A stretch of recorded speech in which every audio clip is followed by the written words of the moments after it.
എല്ലാവർക്കും KMTVയുടെ Carnatic violin lesson part 66ലേക്ക് സ്വാഗതം. ഞാൻ അജയ്കുമാർ ജി. അപ്പോൾ നമ്മൾ 64, 65 പിന്നെ ഈ ക്ലാസ്സിൽ കൂടെ കൂട്ടി 3 ക്ലാസ് നമ്മൾ മോഹനവർണ്ണമാണ് പഠിച്ചിരുന്നത്. ഇന്ന് മോഹനവർണ്ണത്തിൻ്റെ ചരണസ്വരങ്ങൾ 3ഉം 4ഉം കൂടെ നമ്മൾ പഠിക്കും. അതോടെ ആ വർണ്ണം തീരും. മോഹനവർണ്ണം ഞാൻ പറഞ്ഞു 28ാമത്തെ മേളകർത്ത രാഗമായ ഹരികാംബോജിയുടെ ജന്യരാഗമാണ്. അപ്പോൾ അതിൻ്റെ ചരണസ്വരങ്ങൾ 3ഉം 4ഉം കൂടെ നമ്മൾ പഠിച്ചു കഴിയുമ്പോൾ ഇന്നത്തേതോടുകൂടി ആ ക്ലാസ് തീരും.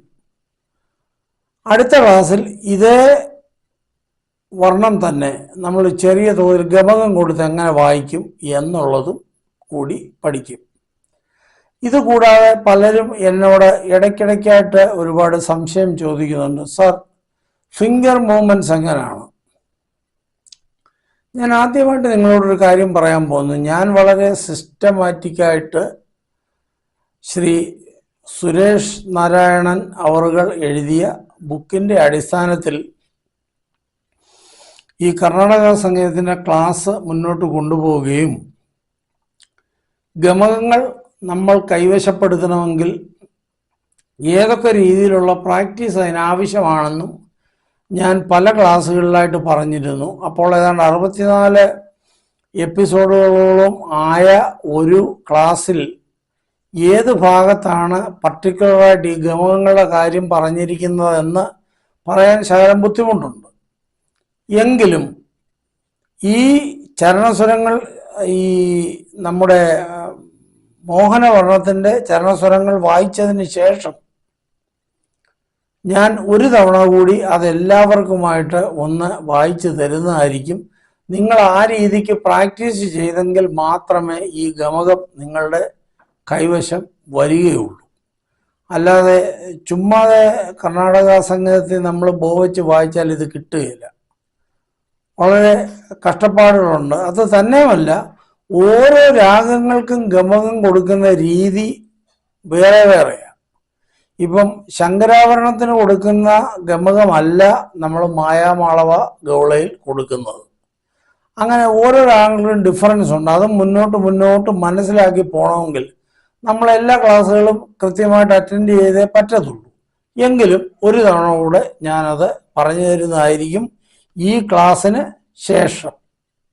അപ്പോൾ ക്ലാസ്സിലേക്ക് പോകാം നമുക്ക്. അപ്പോൾ ഇതിൻ്റെ ആരോഹണവും അവരോഹണവും ഒന്നുകൂടി നമുക്കൊന്ന് വായിക്കാം.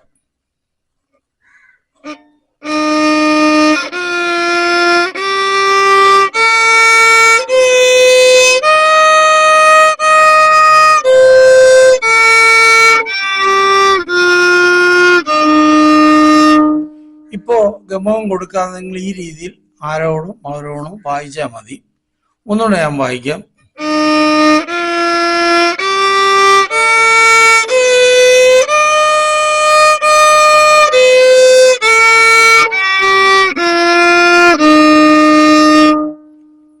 ഇതാണ് ആരോഹണവും അവരോഹണവും. ഇനി നമുക്ക് ഇതിൻ്റെ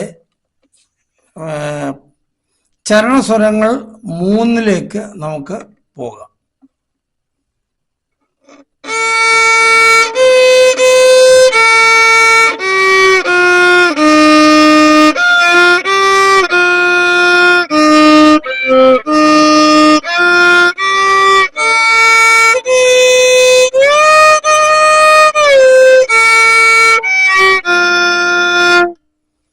ഇതാണ് 3ാമത്തെ ചരണസ്വരം. അതായത് പാദ പ ഗരി സാരി ഗരി സദ സാരി ഗ പദ സദ പ ഗരി.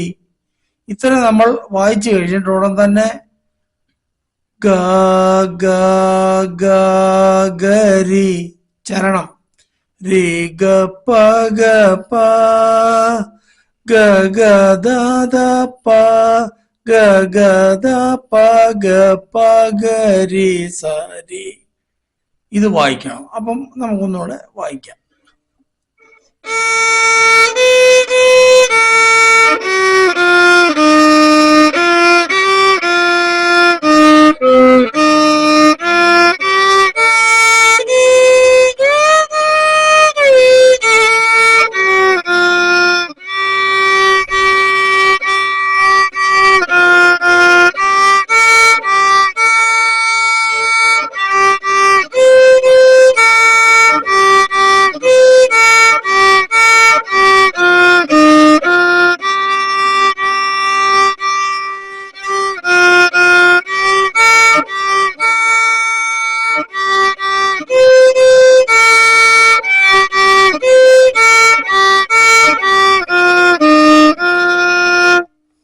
ഇത്രയും വായിച്ചതിന് ശേഷം നമുക്ക് നാലാമത്തെ ചരണസ്വരം വായിക്കണം.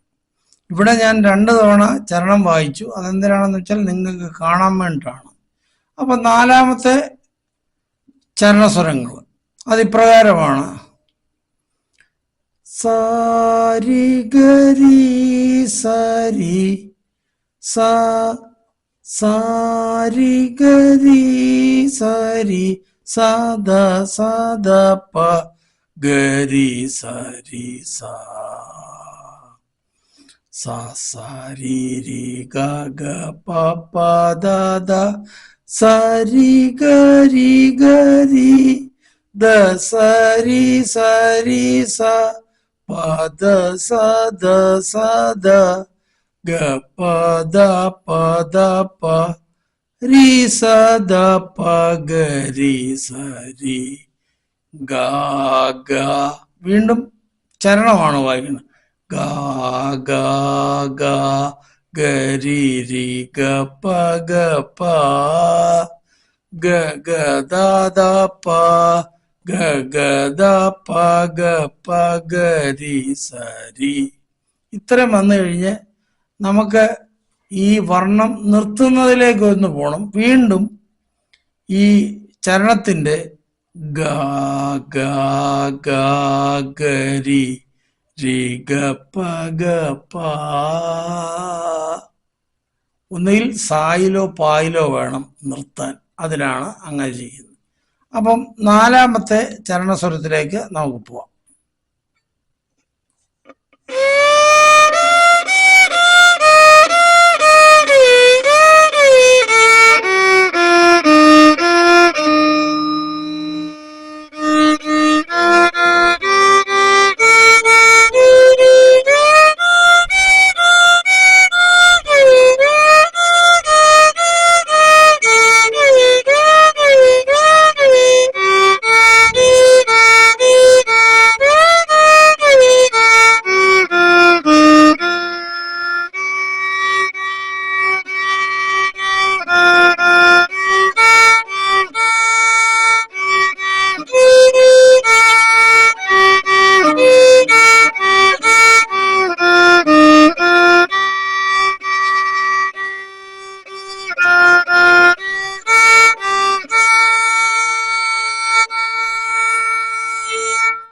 ഇങ്ങനെ വായിച്ചു വേണം നിർത്താൻ. ഇത് മനസ്സിലായി കാണും എന്ന് ഞാൻ വിശ്വസിക്കുന്നു. അതായത് നമ്മൾ വായിച്ചത് ഇങ്ങനെയാണ്. എന്താ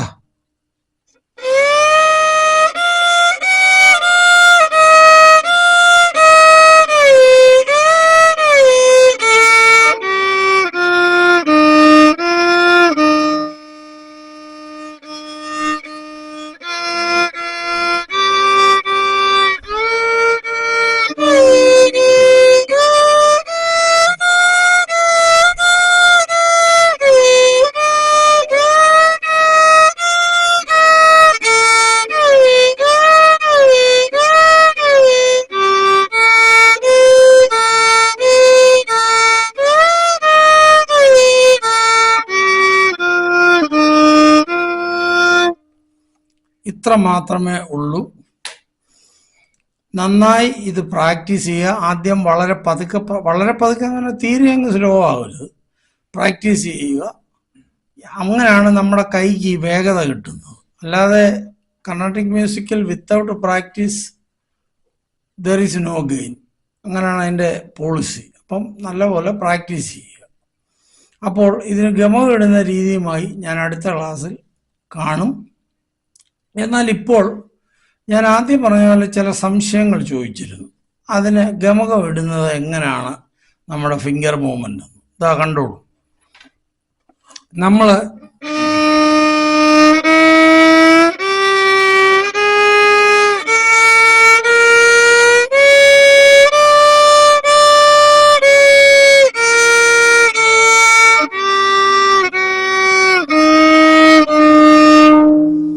ഈ രൂപത്തിലാണ് നമ്മൾ സരിഗമപനിസ വായിച്ചിരുന്നതെങ്കിൽ നിങ്ങൾ എന്ത് ചെയ്യണമെന്ന് വെച്ചാൽ ആദ്യത്തെ പ്രാക്ടീസ്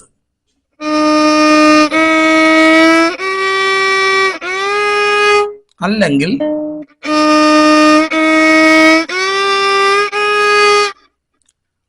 പാദ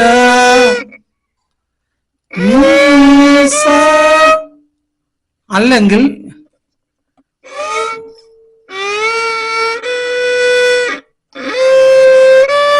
ഇങ്ങനെ വായിക്കാം. പക്ഷെ സൗകര്യം ഇതാ,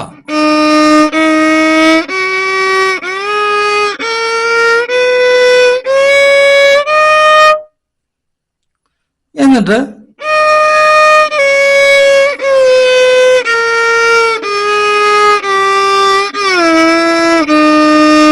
അല്ലെങ്കിൽ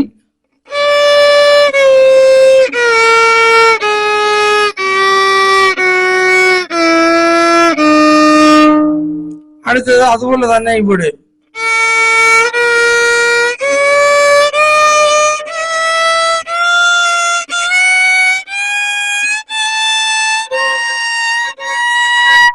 സാവര വായിക്കാൻ നോക്കണം. ഇങ്ങനെ വായിച്ചതിന് ശേഷം നിങ്ങൾ പിന്നെ ചെയ്യേണ്ടത്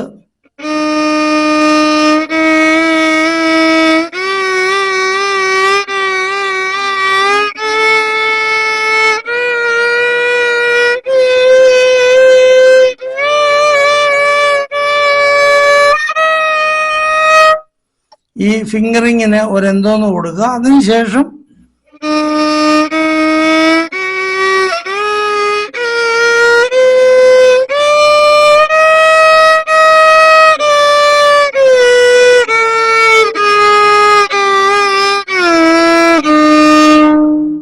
ഇങ്ങനെയാണ് ഗമം കൊടുക്കുന്ന ആദ്യത്തെ രീതി പഠിക്കുന്നത്. അതിനുശേഷം സരളി വരിശകൾ ഇതേ രൂപത്തിൽ വായിച്ച് പഠിക്കണം. ഈ രണ്ടാമത്തെ ശൃംഖല മാത്രം, അതായത്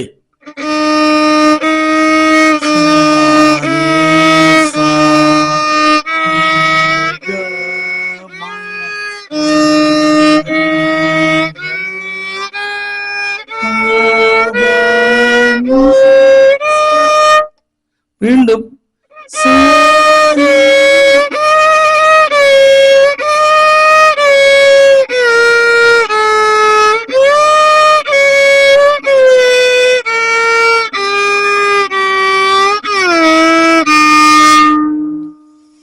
സരളി വരിശ പോലെ പഠിക്കണം, മധ്യസ്ഥായി വരിശ പഠിക്കണം. പിന്നെ 72 മേളകർത്താരാഗങ്ങൾ ഉണ്ടെന്ന് ഞാൻ പറഞ്ഞു. ആ മേളകർത്താരാഗങ്ങളെല്ലാം തന്നെ ഇതുപോലെ വായിച്ച് പഠിക്കണം കഴിവതും. അതിലെ എക്സസൈസുകൾ ഇപ്പൊ ജണ്ടവരിശ തന്നെ ഉണ്ട്. ജണ്ടവരിശ നമ്മളെങ്ങനെയാ വായിക്കുന്നത്?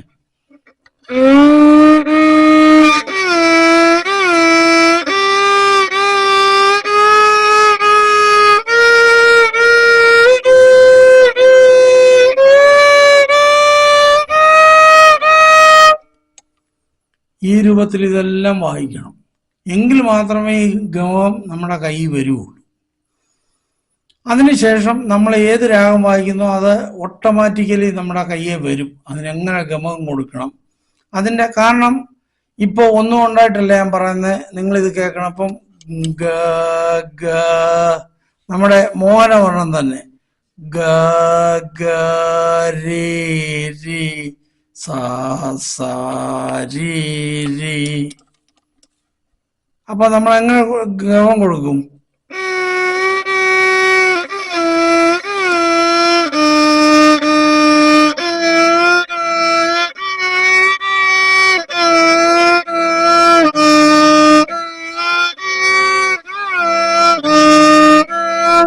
ഈ രൂപത്തിലാണ് നമ്മൾ ഗമകം കൊടുക്കുന്നതിന് ആദ്യം.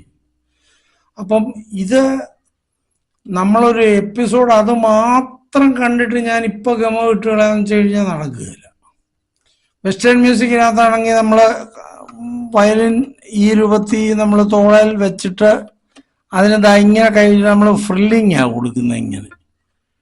ഇതിന് ഇച്ചിരി കട്ടി കൂടുതലായി ഈ ഗമകത്തിന്. സൂക്ഷ്മ സ്വരങ്ങളും സൂക്ഷ്മ ഗമകങ്ങളും ഒരുപാട് സഞ്ചാരം നടത്തുന്ന ഒരു മേഖലയാണ് ഈ കർണാട്ടിക് മ്യൂസിക് എന്ന് പറയുന്നത്.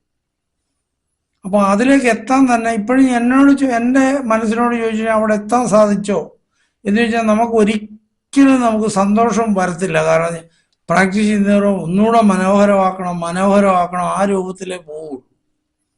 അപ്പം നന്നായിട്ട് ഈ രീതി ആദ്യം സരിഗമപനിസ ഇത് നല്ലപോലെ രണ്ടാമത്തെ ശൃംഗയിലും രണ്ടും ഒന്നിലുമായിട്ട് വായിച്ച് നല്ലപോലെ പഠിക്കുക. അതിനുശേഷം ഓരോ എപ്പിസോഡുകളും നിങ്ങൾ സ്കിപ്പ് ചെയ്യാതെ കാണുമ്പോൾ അതിലെല്ലാം ഇടയ്ക്കിടയ്ക്കാണ് ഞാനിത് പറഞ്ഞു പോകുന്നത്. അതുകൊണ്ട് എനിക്ക് ഫിക്സഡായിട്ട് പറയാൻ ഒക്കുകയില്ല ഇന്ന എപ്പിസോഡിലായതൊന്നും.